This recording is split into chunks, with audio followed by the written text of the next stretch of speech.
Now, your forecast first, sponsored by Matex Heating, Cooling, and Plumbing. Live from the Matex Heating and Cooling Weather Garden tonight. My timing is impeccable here. The idea was, hey, let's get out because it was nice earlier today, but I decided to come out in the one little area where we've got some very light rain, some sprinkles falling now in Champaign down to Savoy. Just a skinny little area of that light rain that's kind of diving to the south and east, where most of us aren't seeing really anything at all in other parts of central Illinois.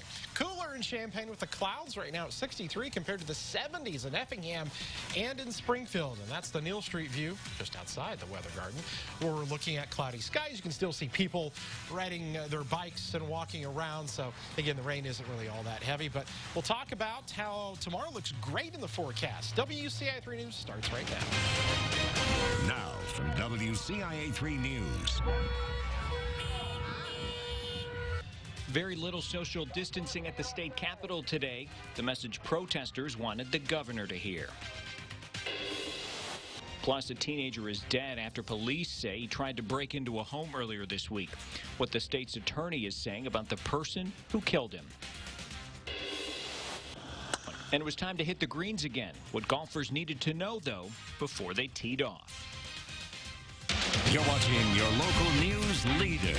This is WCIA 3 News at 6. I am hoping that the governor hears what we have to say today. What they're saying is open the state. A modified stay-at-home order took effect today. Hundreds rallied at the Capitol to show they are not happy about it. Good evening. I'm Paul CICCHINI. Under Governor Pritzker's extended and modified stay-at-home order, that includes everyone wearing a face covering in public. More businesses opening, along with parks and golf courses. Those who gathered today want the state back to normal now. Protesters showed their displeasure with Governor Pritzker's extended stay-at-home order with demonstrations in front of the Capitol. The demonstrations come as the state enters another month under stay-at-home restrictions, which are designed to slow the spread of COVID-19. The new executive order Governor Pritzker signed today includes a last-minute change for churches and other places of worship. This comes after a church in Northwest Illinois sued the governor for discriminating against people of faith. Our Capitol Bureau Chief Mark Maxwell is live in Springfield tonight. So, Mark, church gatherings were considered prohibited activities until today. And Paul, we know of at least one case in Taylorville where someone came down with it, contracted the coronavirus at church. According to local public health officials in the county there, they traced one infected patient back to a church where another known patient had been. That right there, that transmission was the very risk Governor Pritzker and the Department of Public Health in Illinois had been trying to avoid from the outset of this stay-at-home order. But after mounting legal challenges questioned whether the state really has the right to ban a church service from gathering, the governor's new executive order, well, it now includes a last-minute change to consider the free exercise of religion an essential activity. But it still adds caution about meeting in groups of 10 or less and still practice safe social distancing.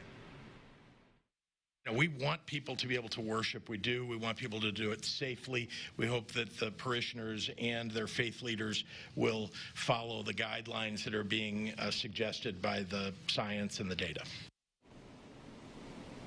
Suggested, he said. The governor's position has evolved a bit here. We asked him back in early April, why not allow what some other states and local officials had been doing, where you could go to a drive-in church service at a parking lot somewhere. The governor at the time said, don't do that. Bad idea. Now, his executive order encourages a drive-in church service to a parking lot as long as there's a safe social distance there. But again, a lot of the governor's power here is in directing the state agencies, directing the state response to all of this, and in trying to shape public opinion and the practices of businesses here. But as we're seeing, as these executive orders evolve, the enforcement, Governor Pritzker says he's leaving that part up to local governments.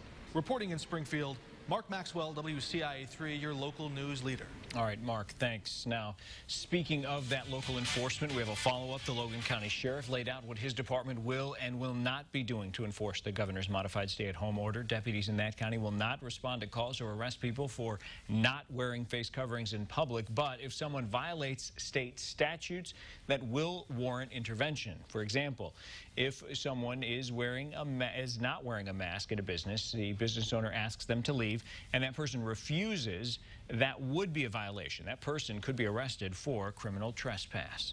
There is some good news at a retirement community in Champaign County. There are no new cases of COVID-19 at Clark Lindsay Village. Since reporting a positive case, all residents and employees at the Meadowbrook Health Center have been tested. All of those results came back negative. Statewide, there are over 3,100 new cases of COVID-19. There are now over 56,000 total cases in the state in 97 of the 102 counties. 105 more people were killed by the coronavirus. That brings the state's death toll to 2,457. We have new details tonight. Investigators are revealing more information about the moments leading up to an Edgar County woman's death. Kimberly Mattingly was found dead Wednesday in rural Effingham County.